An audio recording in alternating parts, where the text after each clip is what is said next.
What's up everybody, welcome back to Brozzy Builds. Now today, I'm going to show you how I turned this into this. And I did it with only the basic tools. Stick around, let's do it. Alright, so the first thing you're going to need to do on a project like this is remove any of this old finish. Usually it's in pretty bad shape. I mean, these are probably 30, 40 years old.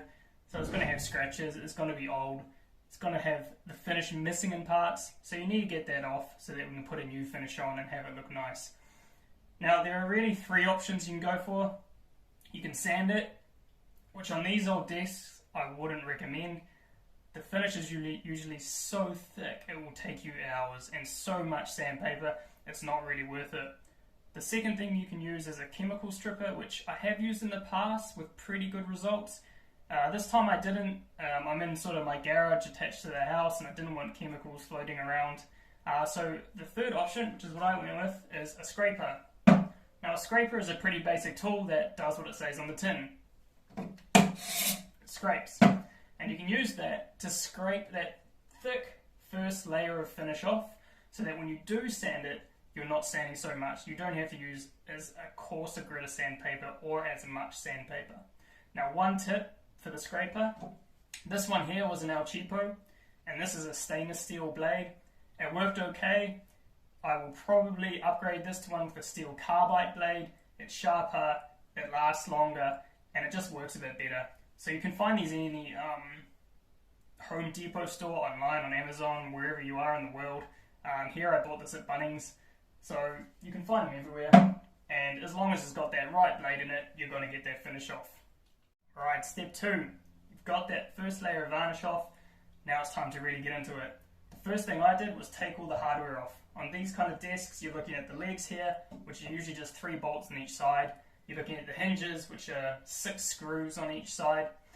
I had a pretty basic kit, just a multi-tool kit, and some Allen wrenches. Of course, if you have a drill or an impact driver, use that way faster. At the moment I don't, so I did it all by hand, and it did the job. These screws are not hard to get out. They came out pretty easy. And so I didn't spend too much time doing this, probably 5 minutes to get everything out, get it disassembled, and take the lid off to get ready for step number 3. Step 3 is simultaneously the most loved and hated aspect of any wood project, sanding. Sanding can take a while if you want to get it right. I started with a block sander like this with paper, manually doing it. I did that for about 20 minutes. Got on my card, drove down to the hardware store and bought an Orbital sander. So this is just a Bosch Orbital sander. I'll put the link in the description about which type it is. It's pretty decent, variable speed. It has the dust collector here on the back. Ideally I'd like to hook that to a vacuum cleaner, but I don't have one yet. It's corded because I don't have any other battery platform that I'm using at the moment, so I didn't want to get into that whole debate with myself. So I went for corded, something that'll work. And that saved myself a ton of time instead of doing it by hand. You still need a hand sander to get under the small places in the back of the desk where you can't reach in here, but generally I did most of it with the Orbital. I went down in grits from 120, 180, and then finally 220. If you were going to sand this top off rather than scrape it, you'd probably need to start at 60 or 80 to get everything off, get all the scratches out you want to get out, and then go from there. The other thing with sanding you want to do is have some kind of mask. I use this 3M here because it just gave a bit more protection than a cloth or a PE2 mask, whatever they're called, FPE2, that we all used during the pandemic. So that is a good system. It filters out all the dust. You can use it when you're painting, provides a bit more protection than a loose flimsy mask, and it's a lot more comfortable to wear when you're wearing it for an hour or 2 at a time. Alright, for me step 4 was getting these legs painted. They were in this weird old school, I don't even know what colour it is, gold, brown colour. It was chipped, it was rusty, so I wanted to repaint them. So what I did is I used my Orbital sander with, I think, 80 grit, got all the rust and old paint off, then I went over it with a red pad to scratch it up a bit, make sure the rest of that rust was off before I started painting. To paint, I just used an all-purpose metal primer with some rust protection to stop any rust coming back, and then painted a couple of top coats with a satin black epoxy enamel. Really, really nice paint. Satin black's the way to go. I think it's the sexiest looking paint. Gloss, not so much. Matte, you're going to see all the marks. Satin, I think, hits that nice middle ground. I don't have a paint box. So all I did was got a cheap pop-up tent like the type you use at the beach, hung these up from the inside outside and spray painted them in there. Seemed to work pretty well. I think I did 2 coats of the primer and 2 coats of the paint, and they got those legs looking really, really nice. Alright, so once I had everything sanded, through all the grits, it was smooth, it was ready for finish, painted the legs. I started finishing the pieces individually before I put them back together to make it easier to reach all the little nooks and crannies. So what I did is I used this Danish oil here. It's a pretty standard finish for most woods.